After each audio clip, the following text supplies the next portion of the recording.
ನಮಸ್ತೆ, ನಾನು ಬಸವರಾಜು. ದಾವಣಗೆರೆ ದಕ್ಷಿಣ ವಿಧಾನಸಭಾ ಕ್ಷೇತ್ರದ ಉಪಚುನಾವಣೆಗೆ ಟಿಕೆಟ್ ಘೋಷಣೆ ಆಗೋಕ್ಕೆ ಮುಂಚೆನೇ ಮೊದಲ ರಾಜೀನಾಮೆ ಸಿದ್ದರಾಮಯ್ಯ ಅವರ ಟೇಬಲ್ ಮುಂದೆ ಬಂದು ಕೂತಿತ್ತು. ನೋಡಿ, ಆ ರಾಜೀನಾಮೆ ಮತ್ತೊಂದು ರಾಜೀನಾಮೆ, ಅದು ಕೂಡ ಬಹುದೊಡ್ಡ ಬೇಡಿಕೆಯ ರಾಜೀನಾಮೆಯಾಗಿ ಬದಲಾಗೋಕ್ಕೆ ಕಾರಣ ಆಯಿತು. ಯಾಕಂದರೆ ಸಮರ್ಥ್ ಶಾಮನೂರು ಅವರ ಆಯ್ಕೆಗೆ ಅದು ವಿರೋಧ ವ್ಯಕ್ತಪಡಿಸಿತ್ತು. ಇನ್ನೂ ಬಹುಮುಖ್ಯ ವಿಚಾರ ಅಂದರೆ ಮೇ 4ನೇ ತಾರೀಕು ರಿಸಲ್ಟ್ ಬರುತ್ತೆ ಉಪಚುನಾವಣೆಗೆ. ಬಾಗಲಕೋಟೆ ಮತ್ತು ದಾವಣಗೆರೆ ದಕ್ಷಿಣ ವಿಧಾನಸಭಾ ಕ್ಷೇತ್ರಗಳಿಗೆ ನಡೆಯುತ್ತಿರುವಂತಹ ಉಪಚುನಾವಣೆಯಲ್ಲಿ ಆ ರಿಸಲ್ಟ್ ಬಂದ ಬಳಿಕ 20 ರಾಜೀನಾಮೆಗಳು ಸ್ವೀಕಾರಗೊಳ್ಳಲಿವೆ. ಯಾಕೆ, ಹೇಗೆ ಚರ್ಚಿಸಬೇಕಾಗಿರುವ ವಿಚಾರ. ಅಹಿಂದ ಅನ್ನುವಂತಹ ಸಿದ್ದರಾಮಯ್ಯ ಸಾಂಪ್ರದಾಯಿಕವಾಗಿ ಈ ಶಾಸಕರಿರಬಹುದು, ಸಂಸದರಿರಬಹುದು, ಅವರು ಚುನಾಯಿತ ಪ್ರತಿನಿಧಿ ಆಗಿರುವ ಸಂದರ್ಭದಲ್ಲಿ ಅಕಾಲಿಕ ಮರಣಕ್ಕೆ ತುತ್ತಾದರೆ ಬಹುಪಾಲು ಕಾಂಗ್ರೆಸ್ ಅವರ ಕುಟುಂಬದವರಿಗೆ ಟಿಕೆಟ್ ಕೊಡುತ್ತೆ. ಅವರ ಕುಟುಂಬದವರಿಗೆ ಟಿಕೆಟ್ ಈಗಲೂ ಕೂಡ ಸಿಕ್ಕಿರುವಂಥದ್ದು. ಎರಡೂ ಕಡೆ ಮೇಟಿ ಕುಟುಂಬ ಇರಬಹುದು, ಇಲ್ಲಿ ಶಾಮನೂರು ಕುಟುಂಬ ಇರಬಹುದು, ಇಬ್ರಿಗೂ ಕೂಡ. ಅದನ್ನು ಮೀರಿ ಇಲ್ಲಿ ಸುಮಾರು 30% ಮತವರ್ಗ ದಾವಣಗೆರೆ ದಕ್ಷಿಣದ್ದು ಮುಸಲ್ಮಾನರು ಇರುವಂಥದ್ದು. ಅವರಿಗೆ ಟಿಕೆಟ್ ಕೊಡಬೇಕು ಅನ್ನುವಂತಹ ಬಹುದೊಡ್ಡ ಧ್ವನಿ ಎದ್ದಿತ್ತು. ಸಚಿವ ಜಮೀರ್ ಅಹ್ಮದ್ ಖಾನ್ ಅಲ್ಪಸಂಖ್ಯಾತರಿಗೆ ಟಿಕೆಟ್ ಕೊಡಲಿಲ್ಲ ಅಂದರೆ ನಾನು ರಾಜೀನಾಮೆ ಕೊಡ್ತೀನಿ ಅಂತ ಹೇಳಿದರು. ಆದರೆ ರಣದೀಪ್ ಸಿಂಗ್ ಸುರ್ಜೇವಾಲಾ ರಾಜ್ಯ ಉಸ್ತುವಾರಿ, ಬೇಕಿದ್ರೆ ನೀವು ರಾಜೀನಾಮೆ ಕೊಟ್ಕೊಳ್ರಿ, ನಾವು ತಲೆ ಕೆಡಿಸ್ಕೊಳ್ಳೋದಿಲ್ಲ. ಆದರೆ ನಾನಿಲ್ಲಿ ಬಂದಿರೋದು ಈ ಟಿಕೆಟ್ ಹಂಚಿಕೆ ಬಿಕ್ಕಟ್ಟನ್ನು ಬಗೆಹರಿಸೋದಕ್ಕೆ, ಯಾರದ್ದು ಅಧಿಕಾರ ಕಿತ್ಕೊಳ್ಳೋದಕ್ಕಲ್ಲ. ಆದರೂ ನಿಮ್ಮದೇನಾದರೂ ಷರತ್ತುಗಳಿದ್ದರೆ ಹೇಳಿ ಅಂತ ಮಾತಾಡಿ ಒಂದಷ್ಟು ಬೇಡಿಕೆಗಳನ್ನು ಸ್ವೀಕರಿಸಿ ಅದನ್ನು ಬಗೆಹರಿಸುವ ಒಂದು ಭರವಸೆಯನ್ನು ಕೊಟ್ಟಿರುವಂಥದ್ದು. ಆದರೆ ಶಾಮನೂರು ಶಿವಶಂಕರಪ್ಪ ಅವರ ಪುತ್ರ ಎಸ್ ಮಲ್ಲಿಕಾರ್ಜುನ್ ಅವರು ಅವರ ತಂದೆಯ ನಿಧನದ ನಂತರ ಮುಖ್ಯಮಂತ್ರಿಗಳನ್ನು ಭೇಟಿ ಮಾಡ್ತಾರೆ. ತುಂಬ ಸ್ಪಷ್ಟವಾಗಿ ಅವರೊಂದು ಮೆಸೇಜನ್ನು ಕೊಡ್ತಾರೆ. ಏನು ಹೇಳ್ತಾರೆ? ಸರ್, ನಮ್ಮ ತಂದೆಯವರ ನಿಧನದ ನಂತರ ನನಗೆ ಕೆಲಸದ ಒತ್ತಡ ಹೆಚ್ಚಿದೆ, ಹೀಗಾಗಿ ಮಂತ್ರಿಗಿರಿ ನಿಭಾಯಿಸುವುದು ನನಗೆ ಕಷ್ಟವಾಗ್ತಿದೆ, ಆದ್ದರಿಂದ ನನ್ನ ರಾಜೀನಾಮೆ ತೆಗೆದುಕೊಳ್ಳಿ. ಕ್ಲಿಯರ್ ಆಗಿ ಅವರು ಹೇಳಿದ್ದು ಇಷ್ಟೇ. ಇದರ ಅರ್ಥ ಏನು? ಉಪಚುನಾವಣೆ ಘೋಷಣೆ ಆಗುತ್ತೆ, ಆಗ ನಮ್ಮ ಕುಟುಂಬದವರಿಗೆ ನೀವು ಟಿಕೆಟ್ ಕೊಡದೆ ಹೋದರೆ ನಾನು ರಾಜೀನಾಮೆ ಕೊಡ್ತೀನಿ ಅನ್ನುವಂತಹ ಸಂದೇಶವನ್ನು ಎಸ್ ಮಲ್ಲಿಕಾರ್ಜುನ್ ಅವರು ನೀಡಿದರು. ಆದರೆ ರಣದೀಪ್ ಸಿಂಗ್ ಸುರ್ಜೇವಾಲಾ ಅವರ ಮುಂದೆ ಅಹಿಂದ ನಾಯಕರೊಬ್ಬರು ಜಮೀರ್ ಅಹ್ಮದ್ ಖಾನ್ ರಾಜೀನಾಮೆಯ ಪ್ರಸ್ತಾಪ ಮಾಡಿದಾಗ ಇಬ್ಬರೂ ಕೂಡ ಪ್ರಸ್ತಾಪ ಮಾಡ್ತಾರೆ. ಆದರೆ ಸಿದ್ದರಾಮಯ್ಯ ಅವರು ಹೇಳಿದ್ದೇನು? ಇರಲ್ರಿ, ಅವೆಲ್ಲ ತಲೆ ಕೆಡಿಸ್ಕೋಬೇಡಿ, ಒಳ್ಳೇದಾಗತ್ತೆ, ನಿಮ್ಮ ರಾಜೀನಾಮೆ ಕೊಡೋ ಅಗತ್ಯ ಎಲ್ಲ, ಸುಮ್ಮನಿರಿ ಅಂತ ಹೇಳಿ ಕಳಿಸ್ತಾರೆ. ಆದರೆ ಜಮೀರ್ ಅಹ್ಮದ್ ಖಾನ್ ಅವರಿಗೆ ರಣದೀಪ್ ಸಿಂಗ್ ಸುರ್ಜೇವಾಲಾ ಅವರು ಹೇಳಿದ್ದೇನು? ದಾವಣಗೆರೆ ದಕ್ಷಿಣದಲ್ಲಿ ಮುಸಲ್ಮಾನರು ಇದೀಗ ಪಕ್ಷೇತರ ಅಭ್ಯರ್ಥಿಯಾಗಿ ಅಥವಾ ಪರ್ಯಾಯ ಅಭ್ಯರ್ಥಿಯಾಗಿ ಬಿಜೆಪಿಯನ್ನು ಗೆಲ್ಲಿಸಿಕೊಳ್ಳುವಂತಹ ತವಕದಲ್ಲಿದ್ದಾರೆ. ಅಲ್ಲಿಗೆ ಇದು 2 ರಾಜೀನಾಮೆಗಳ ಲೆಕ್ಕ ಆಗಿತ್ತು. ಆದರೆ ಈಗ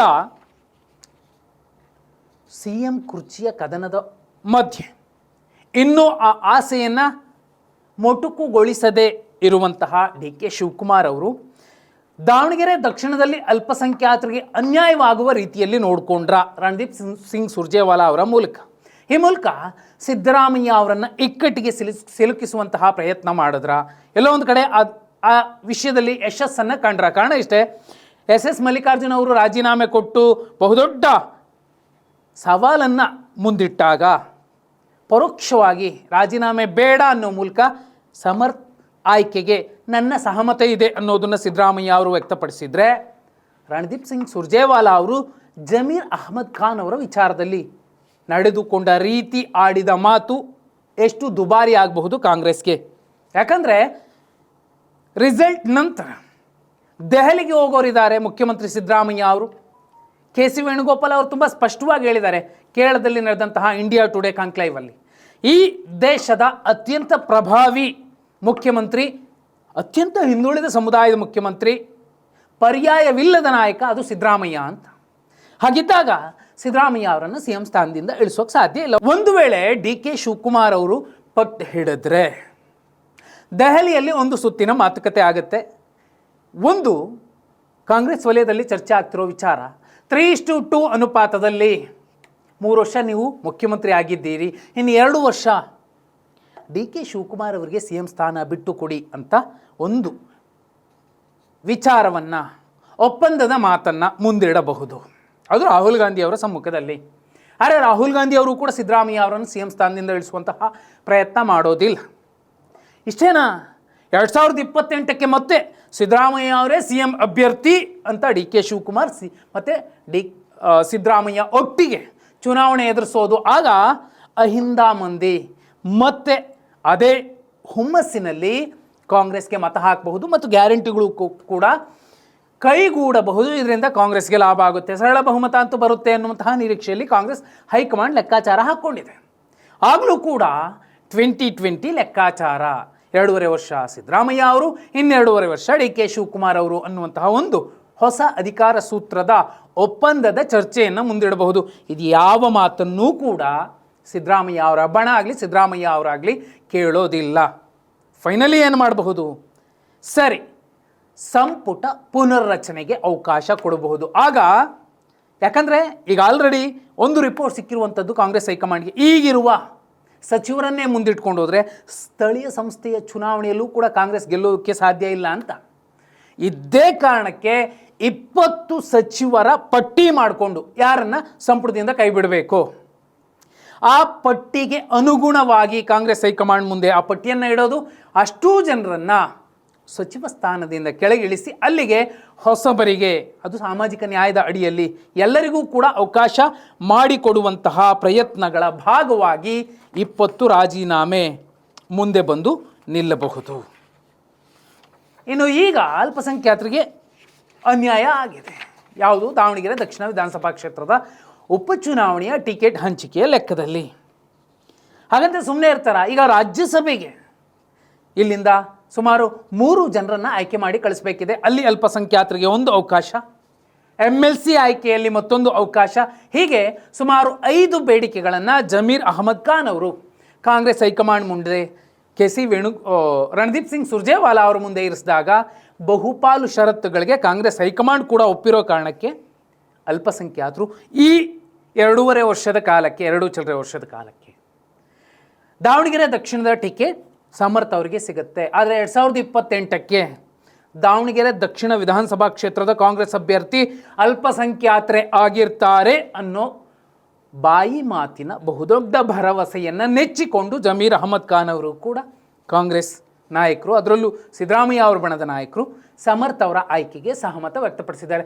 ವಿಶೇಷ ನೋಡಿ, ಸಮರ್ಥ ಅವರ ಆಯ್ಕೆಯ ಹಿಂದೆ ಇದ್ದದ್ದು ಬಹುಪಾಲು ಉಪಮುಖ್ಯಮಂತ್ರಿ KPCC ಅಧ್ಯಕ್ಷ ಡಿ ಕೆ ಶಿವಕುಮಾರ್, ಈಶ್ವರ್ ಖಂಡ್ರೆ, ಲಕ್ಷ್ಮೀ ಹೆಬ್ಬಾಳ್ಕರ್, ಮಾಮೂಲಿ ಅವರ ಮಗನ ಬಗ್ಗೆ SS ಮಲ್ಲಿಕಾರ್ಜುನ್, ಹೀಗೆ ಕೆಲವರು ನಾಯಕರು ಮಾತ್ರ, ಇನ್ಕ್ಲೂಡಿಂಗ್ MB ಪಾಟೀಲ್ ಸಮರ್ಥ ಆಯ್ಕೆ ಓಕೆ ಅಂತ ಹೇಳಿದ್ದಾರೆ. ಇವರಲ್ಲಿ ಯಾರೆಲ್ಲ ಈಗ ಗೆಲ್ಸ್ಕೊಂಡು ಬಂದೇ ಬರ್ತೀವಿ ಅಂತ ಶಪಥ ಮಾಡಿದ್ದಾರೆ, ಇನ್ಕ್ಲೂಡಿಂಗ್ ಡಿ ಕೆ ಶಿವಕುಮಾರ್ ಅವರು, ರಿಸಲ್ಟ್ ಬಂದ ಮೇಲೆ 20 ಜನ ಸಚಿವರು ರಾಜೀನಾಮೆ ಕೊಡಬೇಕಾಗತ್ತಲ್ಲ. ಆ ಪಟ್ಟಿಯಲ್ಲಿ ಈ ಯಾರೆಲ್ಲ ಶಪಥ ಮಾಡಿದ್ರು, ಸಮರ್ಥ ಪರವಾಗಿ ನಿಂತರು, ಅಲ್ಪಸಂಖ್ಯಾತರಿಗೆ ವಿರುದ್ಧವಾಗಿ ಒಂದು ಹೊಸ ಸವಾಲನ್ನು ಸ್ವೀಕರಿಸಿದ್ದಾರೆ ಅಥವಾ ದುಸ್ಸಾಹಸಕ್ಕೆ ಕೈ ಹಾಕಿದ್ದಾರೆ, ಅವರೆಲ್ಲರೂ ಕೂಡ ರಾಜೀನಾಮೆ ಕೊಡಬೇಕಾಗುವ ಸ್ಥಿತಿ ಬರಬಹುದು. ಒಂದು ವೇಳೆ 20 ಸಚಿವರನ್ನು ಕೈ ಬಿಡಬಹುದು ಅನ್ನೋದೇ ಆದರೆ ಯಾರನ್ನೆಲ್ಲ ಕೈಬಿಟ್ಟು ಯಾರಿಗೆ ಅವಕಾಶ ಮಾಡಿಕೊಡ್ಬೇಕು? 20 ಸಚಿವರ ರಾಜೀನಾಮೆಯ ಲೆಕ್ಕ ಹೇಗಾಗಬಹುದು? ಕಮೆಂಟ್ ಮಾಡಿ.